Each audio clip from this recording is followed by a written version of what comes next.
Okay then, so hopefully my little bit of weirdness with the editing made sense. If you read the description of the previous episode, or was it the one before that, I forget.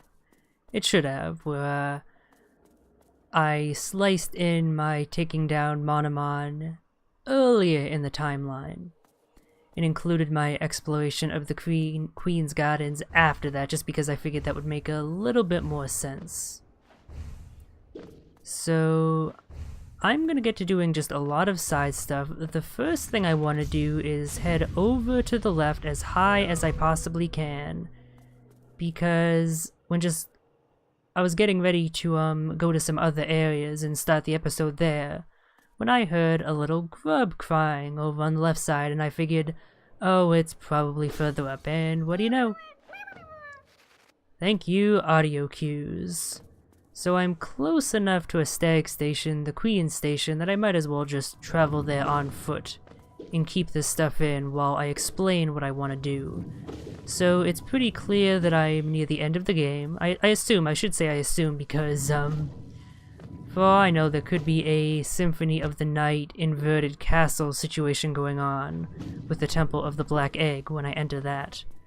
I don't know for sure that there isn't after all, but given from what I've been told how long this game is, I'm pretty sure I'm close to finishing it at this point.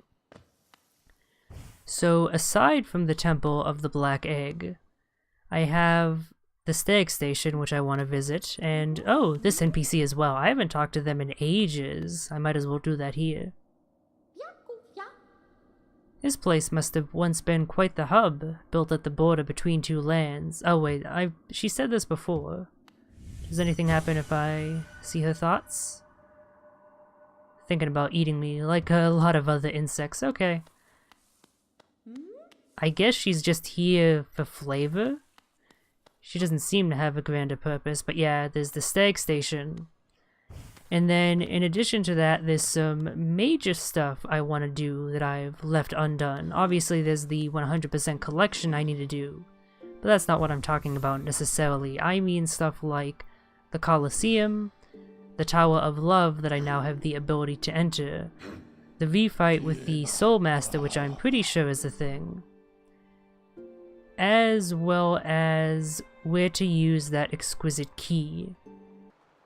Okay, so I figured I'd try and unlock that doorway first, since it's both earlier on in the area, and it may lead to a bench, and that is a cracked wall. How did I miss that before? Let me get that little secret. It'll be easiest if I drop the elevator from the top, I think. There we go. A few more hits. Maybe if I jump from this wall it'll be easier, yeah. Let's see, what was... Oh, well, speaking of a bench. So, oh wait, this is the bench I previously unlocked. I wonder if I could have broken the wall from this side. I don't think there were any markings showing it as cracked, although maybe I just missed those. Damn though, this would have been helpful the first time I fought the Soul Master.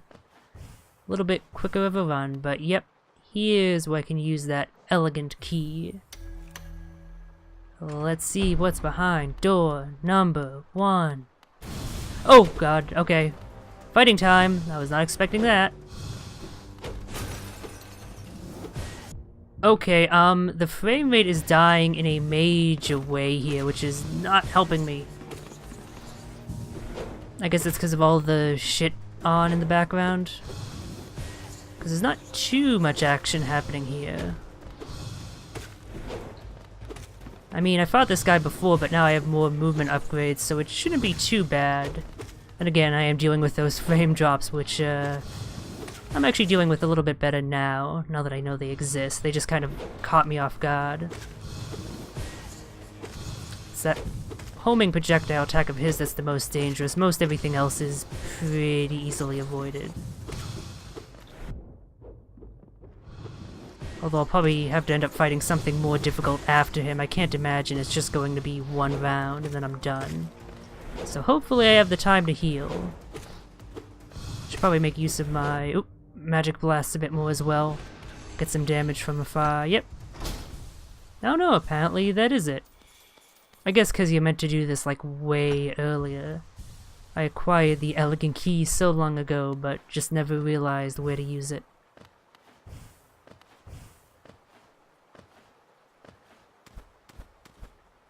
Let's see what's been hidden up here. A figure connected to a device. Examine closely? Yes. Oh, maybe I shouldn't have done that.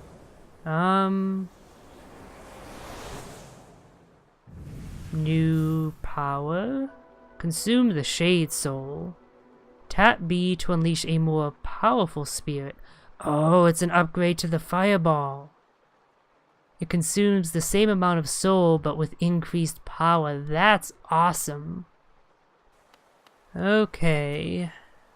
Let's see how the Soul Master is with his refight. Because I had a fair bit of trouble with him the first go around. But I'm also now quite a bit stronger, so maybe it won't be too much trouble. I gotta say, I do love these dreamscapes and their weird shifting platforms. This is the only place that this feature shows up, and it's very fitting. Creates a very dreamlike atmosphere that is a little bit ruined by my failed attempts at platforming. It'd be nice if this one was a quicker run, and it seems to be than the previous two dream fights I've done.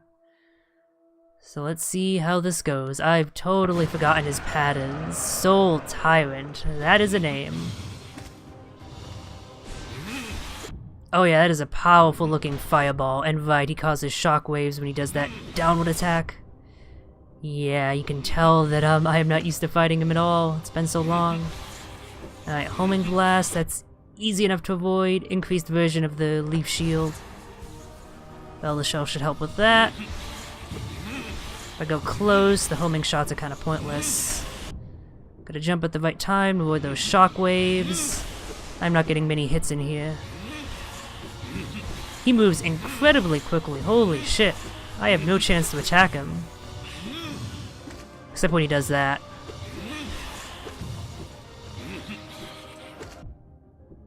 I'm just gonna heal up, be safe. I have very little soul to work with.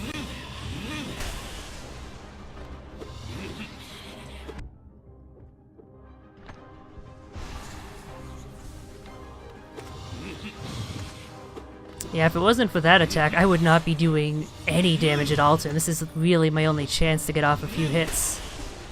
Although I'm getting a little bit better about hitting him in other instances.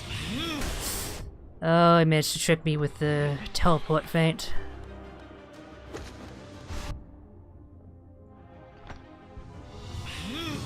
Maybe I can bait him into doing that charge attack by staying at one end of the arena. I'm not sure if that'll work or not. Didn't get too much chances to heal there, unfortunately. You know, I should probably use the double jump for that. That way I won't get trapped by the feint. I'm taking a lot of hits here, though. I'm being very sloppy. No hits there, which is really bad. Yeah, double jump is probably the better option. I'm locked into it for less time than the air dash, so if he does the feint, I'll be less likely to be trapped. I'm dead.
Alright, well, that's phase 1 done. So much for cutting out an hour of previous attempts. I did that on my next immediate try. Turns out his patterns, while they're sped up from his base version, are still, just like his first version, pretty standard. Not standard, what's the word? He basically, he only does certain moves when he's at certain parts of the arena, and he tends to do them in a certain sequence. There's a little bit of variability, which is the cause of most of my damage taken there. Because I expect him to do one attack and he does another, but for the most part I can reliably dodge enough of his stuff that I take few enough hits that I can just heal through them. Not the case here, unfortunately, entering in with very little soul and 2 pips of damage taken, but let's see how his second phase has been boosted. A lot. I remember how to dodge this, just immediately dash. Easy enough. Except I messed up the dash timing. Then he launches homing projectiles, which aren't too bad to deal with, especially with the dash. Oh no, I might not actually survive this simply because I don't have the health. Fuck you, asshole. It's not even all that difficult of a sequence. It looks like the exact same as his regular version's second phase. It's just that it comes out so quickly that if you fail to react in the proper amount of time, to react fast enough, you are going to take damage, and that's kind of sucky. Like, that works in like a character action game, a platinum game, but not so much here. Yeah, I'm really not a fan of this second phase because it's just... It was a cool fake out the first time around, but it's not actually, like, at all involved or even really difficult. It's just, can you immediately react to him appearing above you and dash? If so, then you're fine. If not, you're going to take damage until you just get good enough. It's like purely a reaction time thing, not a learning his patterns thing. And that's what I mean by it's not difficult even though it's killed me twice so far. There's no actual thinking involved, it's just pure nerve reaction time, which is going to vary from person to person. And for someone like me with poor reaction times, it pretty much means just dashing your head against the wall until you manage to make it.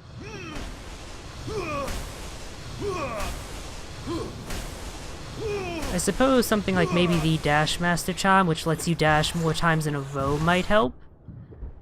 But yeah, for the most part, it's not really actually difficult, it's just an annoyance. And it's kind of a shame because the first phase is quite good, and there's really no reason to have that second phase at this point, because you'll no longer be tricked by the fake out. Oh well. In my dreams I could see it, the kingdom's salvation, the cure for the plague. The answer was in the soul that animates our bodies. But the king, why? He opposed everything I did.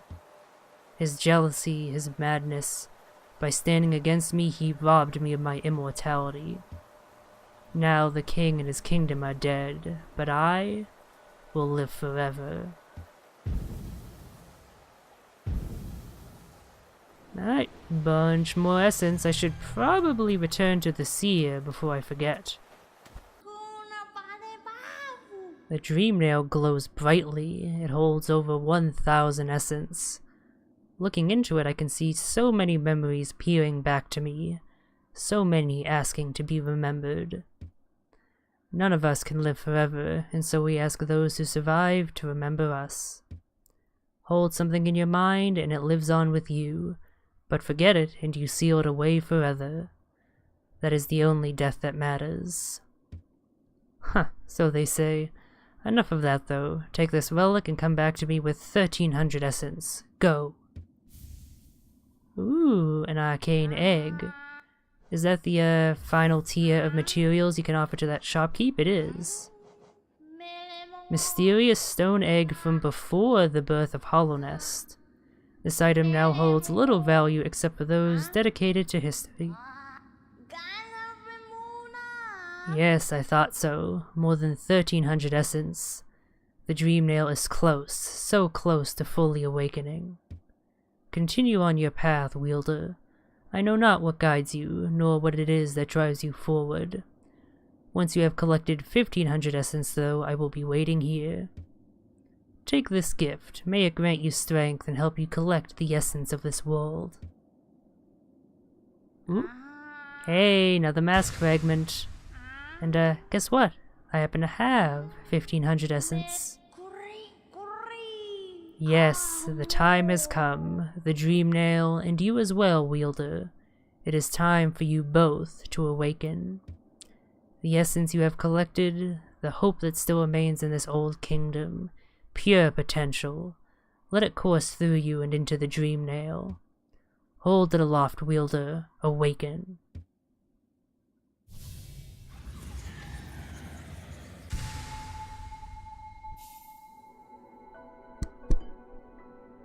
Collected the Awoken Dream Nail. Hold Y to charge and slash with the nail.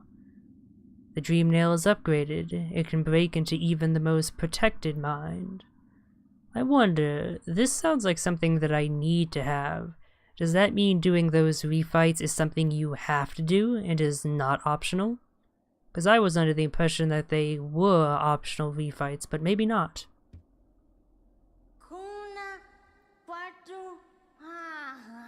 Aha, yes. No dream can hide itself from you now. You can peer into the darkest places. You just need to find the right crack. What will you do with such a power, Wielder? Whose memories will you hunt down? Ha! Do as you wish. My promise is fulfilled. May the crimes of my tribe be washed away in time, like the rest of this kingdom's. The Dream Nail has fully awoken, yet still you collect essence. Perhaps I've instilled an obsession in you? Keep at it then. I'm happy to wait and watch your progress. Once you have collected 2400 essence, return to me. I've no more gifts to give, but you'd prove worthy the wielder but you'd prove yourself the wielder my tribe awaited. Sometimes dreams take the shape of those who have passed away. Such dreams are bountiful sources of essence. You should search carefully near graves and other monuments. Why, I believe I saw an interesting gravestone here in the resting grounds. Oh yeah, prepare for a fight. So she must be referring to those fights, so maybe those are meant to be optional and you're meant to collect 1500 essence from other sources. What are you doing, poking about in a dusty old mind like mine? Nothing of worth is hidden inside, believe me. But keep probing the world around you with your Dream Nail. Hidden things will reveal themselves. So I just had a thought. But with the fact that she referred to I can get into any mind, no matter how well it is protected, I wonder if I can Dream Nail that one thing in the ancient basin that previously I could not. That may very well be the case, but I'll check that out later. Okay, so this is gonna be a little bit awkward, but I had a bit of a recording mishap, which resulted in me losing some of my blind footage. Fortunately, the game actually makes its own backup saves, I guess in case the game crashes and it needs to restore from one for whatever reason. And so I'm able to redo what I've lost, which wasn't much, thankfully. It was just the Tower of Love area, which is basically a pretty short segment. The only thing with real meat to it is the boss fight, which is unique enough that I figured it would be worth recording again, even if I'm no longer blind. For some reason I started out with 0 currency at all. I'm guessing because I died to the boss when it made this backup save and it doesn't properly save that or something.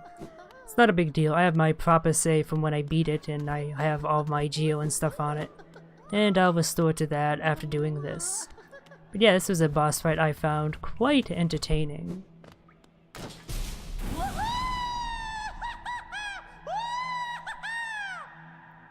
First of all, for the obvious reason of them being a crazy motherfucker. For another, the fact that the fight itself is pretty unique in that it's all about managing chaos. The collector themselves isn't exactly all that threatening. They're pretty easy to avoid and they don't do much damage. However, every time they go up into the ceiling, they summon some of their collection, which only serves to create more chaos in the fight. In addition to the dropping vials, they spawn more enemies, and if you don't properly deal with them, that can end up resulting in a lot of the arena just being completely denied to you. And thus you'll end up inevitably taking damage, and that's why I died with my first attempt here. But once you understand that, and that you need to manage that chaos by taking down the enemies as soon as they appear, it is so much more doable, and it's a pretty fun fight. Because no other fight really makes use of ads this way. The one with the Lost Kin does a little bit, but not nearly to the degree that this one does. I'd say that overall my only real complaint with this fight is the fact that the Collector is a little bit too tanky for my liking. Now that could just be because they're expecting you to have fragile strength, but for something that is technically completely optional and many people may not want to use just because they have other charms they like to use, it really shouldn't be something that a boss fight is designed for. I had a similar issue with the Soul Master, where I felt the boss was just a little bit too tanky. I wasn't really having trouble beating them, it just took way longer than it should have, simply because I wasn't doing enough damage. I think I might actually go and have my Fragile Strength charm repaired post-haste, once I restore to my actual file. Just because it seems like it might be necessary towards the end of the game, just with how tanky some of these fights have been. And it might actually help me with beating the third trial in the arena, which I actually made a few attempts at. I lost the footage for that as well, I'm afraid. Not that that was much of a loss, since they were all failures. In addition to the fact that the third trial is legitimately pretty difficult, there's also the fact that there are massive frame drops on my system. My laptop just ain't powerful enough. And that takes an already legitimately difficult challenge into utter bullshit tier. Yeah, that's the Collector fight. My love, protected at last. A safe space for you, and you, and you. And of course, this also tells us who exactly was trapping all those grubs we've encountered. Time to finish them off though.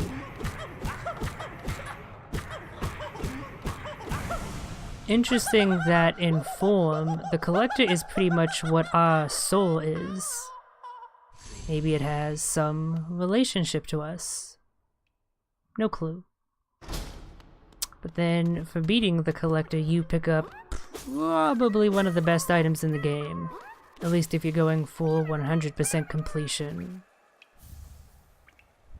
The Collector's Map, which shows you the location of all imprisoned grubs. Oh boy, here I go, repeating progress again. So, I did a little exploration in the fungal caverns here. My original intention was to go to the charm merchant to repair Fragile Strength, in preparation for the third trial in the Colosseum of Fools. And that's when I realized there was a warrior's grave nearby, and then I also decided to explore this a little bit down here, that's unexplored in the fungal wastes, near the Mantis village. And things went pretty fine, I enjoyed myself, and then I actually looked at the recording that was made, and it was a slideshow with glitchy audio. I can't tell you why, I've run into that issue with OBS a few times before, and there never seems to be a good reason as to why it occurs. Sometimes OBS just throws a shit fit, I suppose. Fortunately, by this point I've decided to make backups of my own anytime before I record, since I seem to be running into technical issues as of late. Figures that it happens this late in the game, so close to the end, so close to the finish. So let's get started with this Warrior's Grave challenge, which is probably my favorite of the lot, for reasons you'll be seeing. Wait, child, why have you come here? Have you come to tame this savage, ruined land? Many have come to purify this place, but all who dwell here are eventually consumed. Yes, even the wild bugs lurking below us. They were once proud like you, but now they are only monsters. Beware, dreams of glory, child. Turn back, and do not return. Of course I'll be challenging you. Gotta get that tasty essence. So I really like this dude because he does a form of attack pattern that is pretty common in this type of game, where certain bits of the arena are closed off by attacks and you have to go and sit in certain spots to avoid being hit. But it's something that this game has not used at all up to this point, so it's a little bit novel for this game. The only thing I dislike about it is the fact that for the amount of attack patterns he has, he's a little bit too tanky. Maybe that's because I don't have the final nail upgrade. I must have missed a pale ore somewhere. I really think the game expects me to have that. But with how tanky some things have been lately. Or it's because I don't have the fragile strength charm equipped. But either way, he lasts for just a few too many hits given how few and easy his patterns are to dodge. But I just really like the whole visual setup of this fight, and the fact that he seems to be using stacks of coins for attacking. I think it's actually supposed to be stacks of those braces that he has on his arms, but it's still a cool visual set piece. And unlike a lot of the other challenges, you actually do have time to heal, though I did not need to there. But let's heal up now. My mind, it clears. Have we been sleeping, child? Ah, I remember those proud lords. Were they truly monsters? I remember their eyes now, bright and clear. Why then did I fear them so?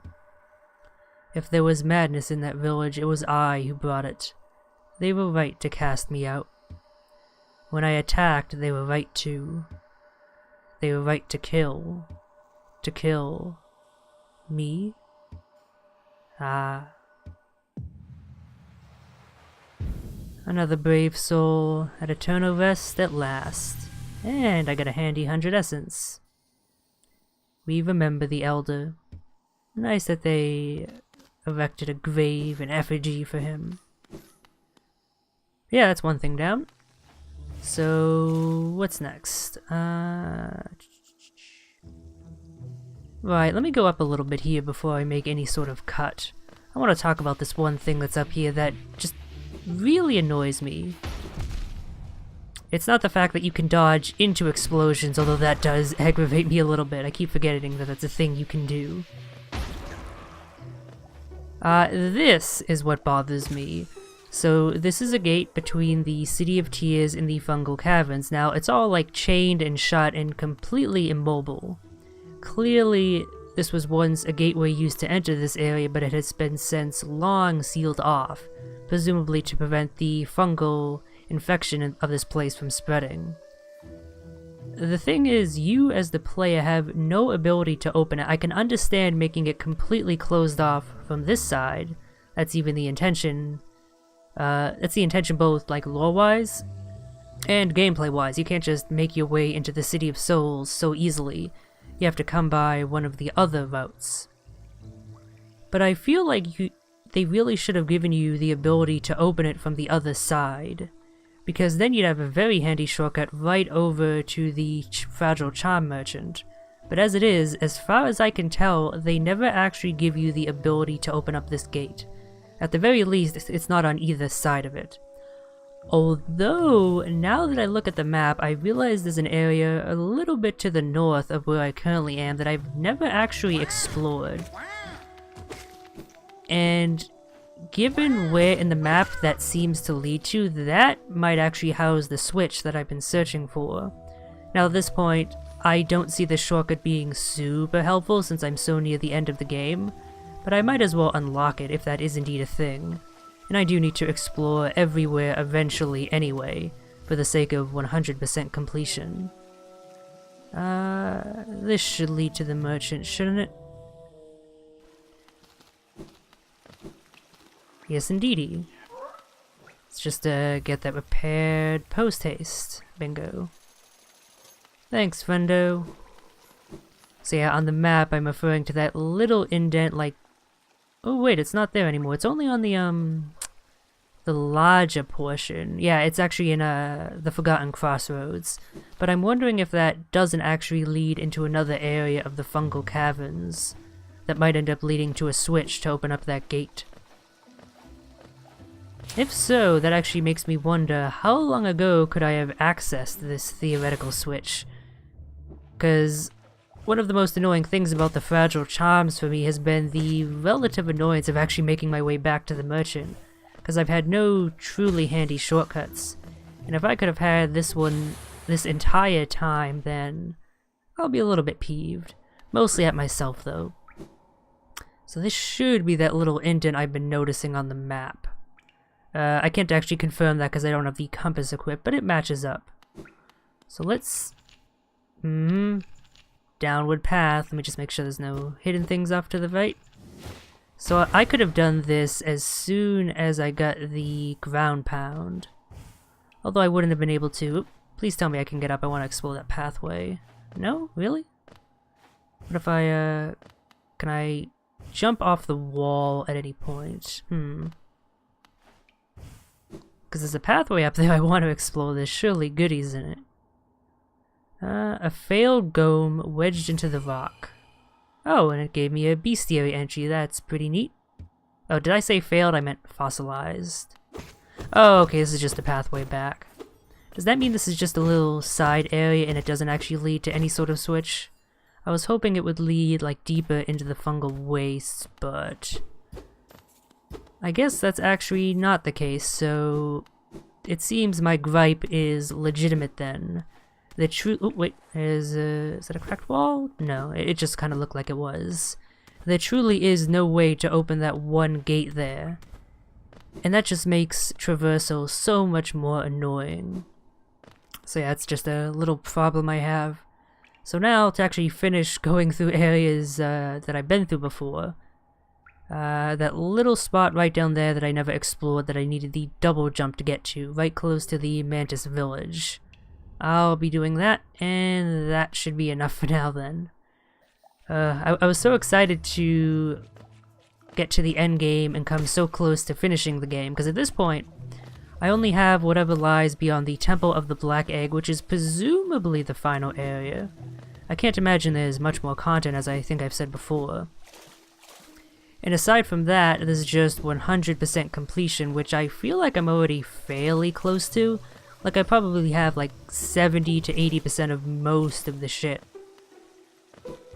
Which means even collecting the rest of it won't take all that long. So basically, I'm very much near the end of the game, both in terms of progression and completion, or at least it feels like that. And I was so excited to actually be close to finishing this game. As disappointing as that is, because it means no more Hollow Knight, it's also an accomplishment. Me beating a really, really good video game. One that, for me, kind of came out of nowhere. That's actually been true of a lot of games as of late.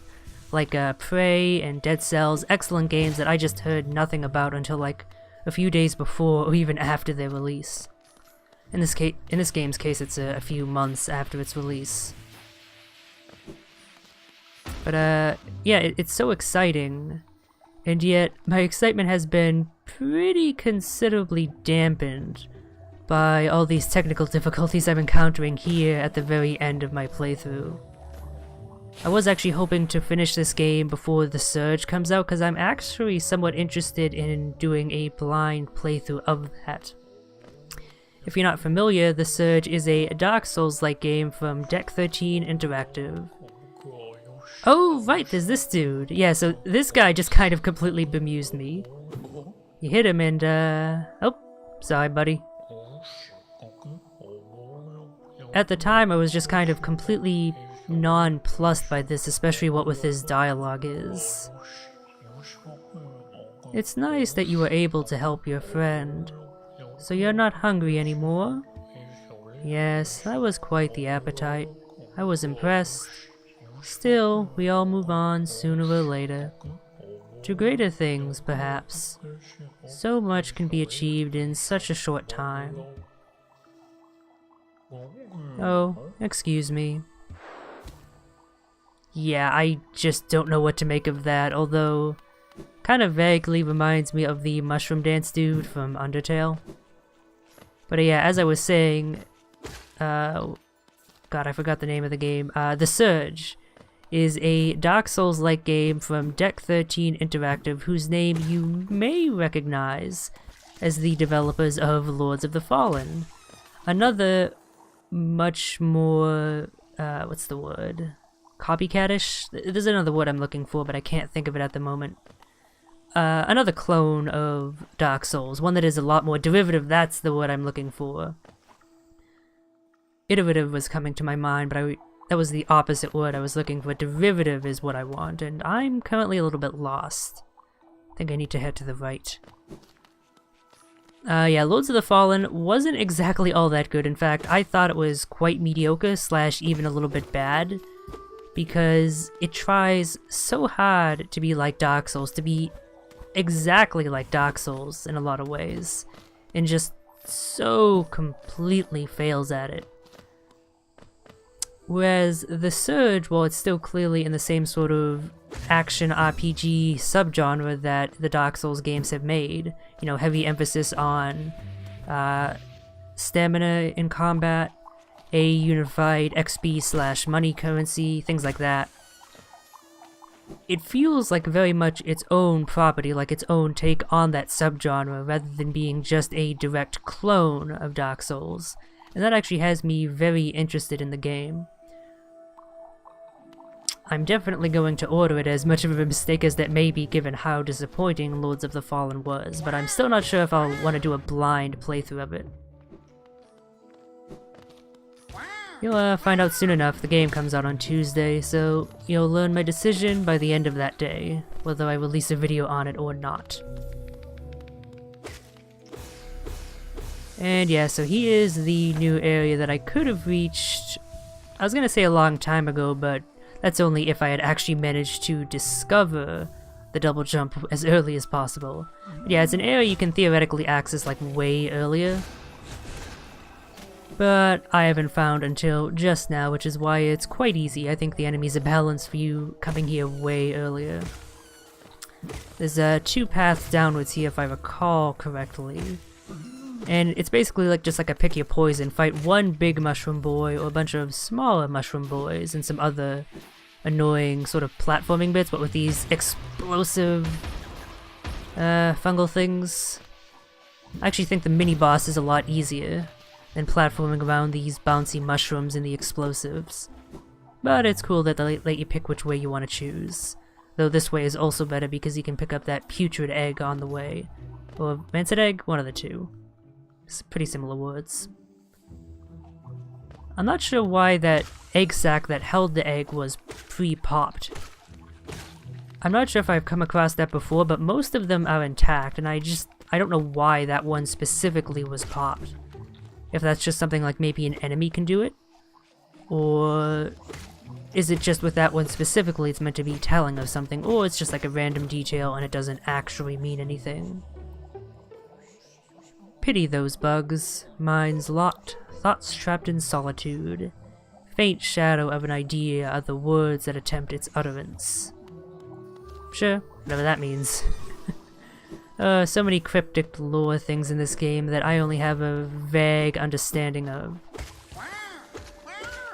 It's another way that this game is much like Dark Souls, where a lot of the plot stuff is just complete nonsense until you've actually gotten through the game in its entirety and thus have the proper context for all the things that are being told to you.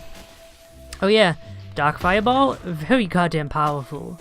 But with that charm that boosts my damage and the fact that it's the upgraded variant, this thing is insanely strong. Like, granted these are earlier enemies with less HP, but still.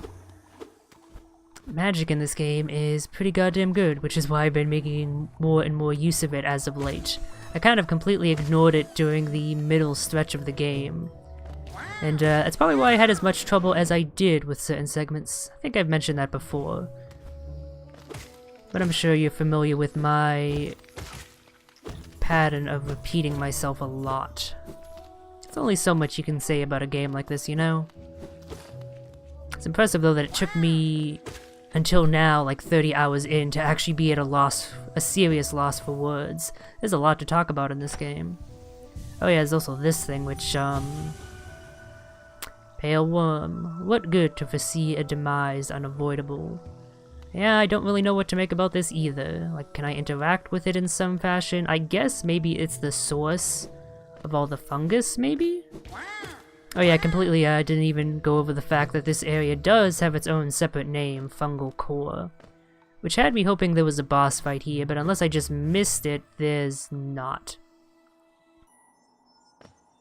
The ultimate reward you get for coming down here, I don't think I missed any items in the previous area. Although I might have, given I tried to go through there a little bit more swiftly than the first time, since I've already been through it once. But the true reward is this mask shard. So I have 8 pips of health. I'm hoping that's all the mask shards.